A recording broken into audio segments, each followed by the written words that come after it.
looking at an extremely large painting by the Russian painter Wassily Kandinsky working in Munich in 1913.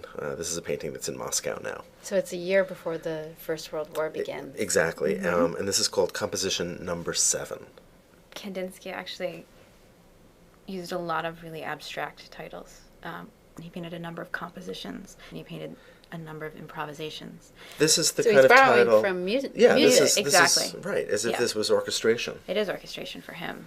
There are various things that are important to Kandinsky, and one of them is the way that color is indelibly connected to music and to other senses. We see certain sounds and we hear certain colors. So there's almost synesthetic experience, right? Yes. There's a kind of alliance, there's a kind of natural pairing of color and sound, or color and shape. I thought it was all the senses, a connecting of all the senses. It can be. I mean, I think there are different experiences. I think, like, the soup tastes blue. Exactly. Right. Or the letter B is yellow. So I have a story about that. Because when I was 3 and I went to the doctor and my throat hurt, the doctor said, "How does your throat feel?"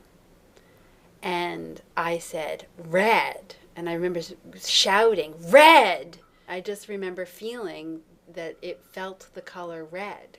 So that was my main way of expressing how my throat felt. So maybe there is just this connection between the senses, and maybe there is a sense, I think, that Kandinsky kind of talks about this in maybe not in exactly this way, but that our brains sort of ruin that we grow up and we understand convention, more and more disassociated from those sort of primal connections. Kandinsky spent a lot of his life trying to reclaim that, though. Right. If we look back at the painting, I keep looking at it and then looking away and then looking at it again and trying to make sense of it. And I think one of the things that's difficult for me about Kandinsky is that I don't really know what he's doing a lot of the time. Then if I try not to think about what he's doing so much and more about what it looks like and maybe something about what it sounds like. He named his paintings composition or improvisation. He was also friends with one of the great early modern composers, the Viennese composer Arnold Schoenberg. So Schoenberg works with atonal sounds and atonal systems and compositions. And if you listen to Schoenberg's music and you look at Kandinsky's painting, I think it makes so much more sense. I think we have a little bit, right? I think we do.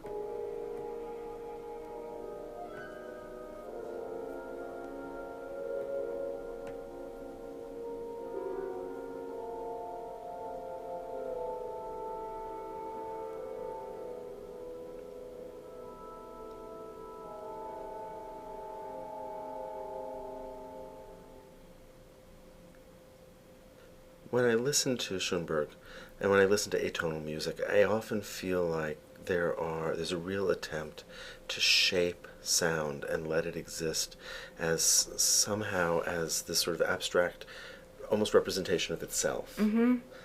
And I do see a kind of affiliation between that and what some of the artists of this period are doing, especially somebody like Kandinsky. I think the separation of the representation from the natural world, whether it's sound and music, separated from a narrative composition, or whether it's... But music composition, I mean, sort of high music, what we now call classical music, is often disassociated. I mean, there are examples, of course. Beethoven sometimes, in the Sixth Symphony will be mimicking some sort of storm. But very often there isn't that direct narrative. There is a kind of inherent abstraction. In music. In music. But when you get to the atonal, more conscious reference to the sound of music itself, to the representation of music almost, which I see as sort of more paired to this more self-conscious abstraction in painting. But you've just called on, I think, a really important and really significant kind of distinction between painting and music, which is painting has always tried to craft something that it's not. And music has been much more comfortable historically, I think,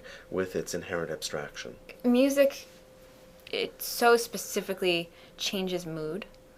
And it allows you to sort of stay in that different space, and it evokes emotion. It sort of brings you to that very particular place. So listening to the Schoenberg, it feels really uncomfortable to me, to my ears. It's not something that's pleasant. I start to feel physically discomforted. I just don't really like it. But that's part of what the idea is.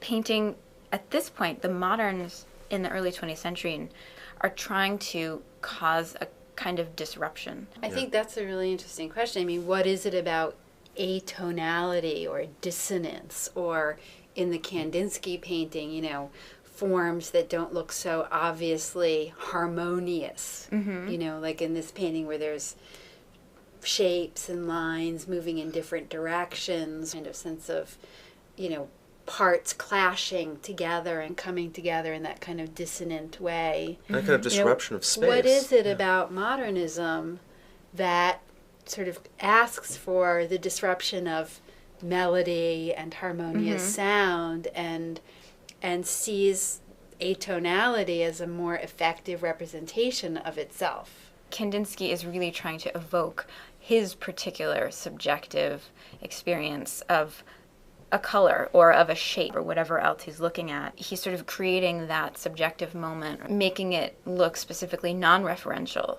and non-naturalistic. It's not about making a bridge look like a bridge. It's about what do you feel like when you're crossing a bridge? What does that do to you? So if you look at the top, like, I mean, is that a horizon line up there? I don't know, you know, but what does he do? Is this a landscape? Figure out what anything is. And I think that that's his point. It does feel like it's a painting about a kind of conflict of the forms themselves, right? And so I think you're right. I think he sort of pushes past our desire to associate this with landscape or still life or some sort of representation, even if it's abstracted. And we sort of get, he's very successful, I think, in sort of pushing us to another point where we actually can take seriously this notion of form and color beginning to have conflict in and of itself, in a sense making the abstract legitimate. Red against yellow, blue with green. Yeah, and in some ways that's what the music that we just listened to was doing as well. The very term atonal is speaking of this kind of conflict between sound. Something about the modern world, though, that doesn't feel like it matches. In classical music, there's a kind of narrative There's a narrative harmony. and then there's a resolution, even if it's disrupted. Yes. So there's Agreed. that sense of, you know, things coming, of the center not holding, right, to use Yeats, right, to, you know, of things coming apart, of things not, you know, of the world not having a narrative that explains it, that makes sense, that, you know, represents human beings' position in the universe anymore. It's so seductive to then say, okay, this is 1913. The First World War is about to break out, right? All of those players are there. And I think we have to be very careful about doing that. But nevertheless, this is a world that is really in sort of a moment of crisis. I think the idea of apocalypse is inescapable here. We haven't talked about it yet, but in looking at it, it feels like Kandinsky is really working with ideas of apocalypse, that he's looking to kind of destroy and then renew, which is a really seductive idea for the artists at this time. It really is among the Italian futurists. Yeah, also. among a lot of them. Like, destroy so what's what is there. That? And because in order to make something new, you have to destroy what's already there. And also there. this notion of just this wipe it all away. Wipe absolutely. it away. And create a utopia that would replace it. And to me, I think one of the things that's really amazing is that this is before World War I, and so much changes after World War I. I think when they realize, you know, everyone sort of realizes wipe everything out is such a good idea. No, it actually doesn't do anything necessarily good. And now we have the technology that actually allows us to do that. Yeah, right? We have machine guns. We have look what happens. Wow, people are maimed and horribly disfigured, and it's actually not as and pretty. people don't come back. No, they don't, war. and they don't have, you know, visions that give them access to new truths. They just sort of see basically how horrible people are to one another. And so I think this is sort of before that. There's a kind of utopian idea of what apocalypse will bring, that it'll bring some kind of inner truth. Is there also sort of a religious, There's and kind of spiritual aspect definitely. here? I mean, Kandinsky wrote on the spiritual in art in 1911, 2 years before he paints this, and he evokes a lot of connection between color and art and faith and spirituality, sort of having that core belief in something. For him, the modern world has lost that spirituality, that innocence, that connection to emotion and sort of primal emotion, and the apocalypse might restore that to human beings, what culture in a way has stolen from us. It's a very primitivist idea. I find this painting, the colors, the connections of everything, the things moving apart and coming together. I mean, it's, you know, when I allow myself to have colors and lines and shapes just sort of suggest feelings and tastes and smells, then I think this painting becomes really enjoyable. There's a kind of incredible freedom here that you use the word expressionist that's so different from later Kandinsky, where things become so much more systematized in a way and clarified. There's a wonderful sense of invention here. And it's large, so it would have It's been really really large. immersive. Yeah. You know, one wonders like the extent to which he was like trying to give us a kind of grand statement. A of- symphony. I guess the longer that I look at it, I can understand more of it, but I have a hard time really enjoying it. It's a tough painting. It's a tough painting. It is I a think tough it's painting. it's meant to be tough.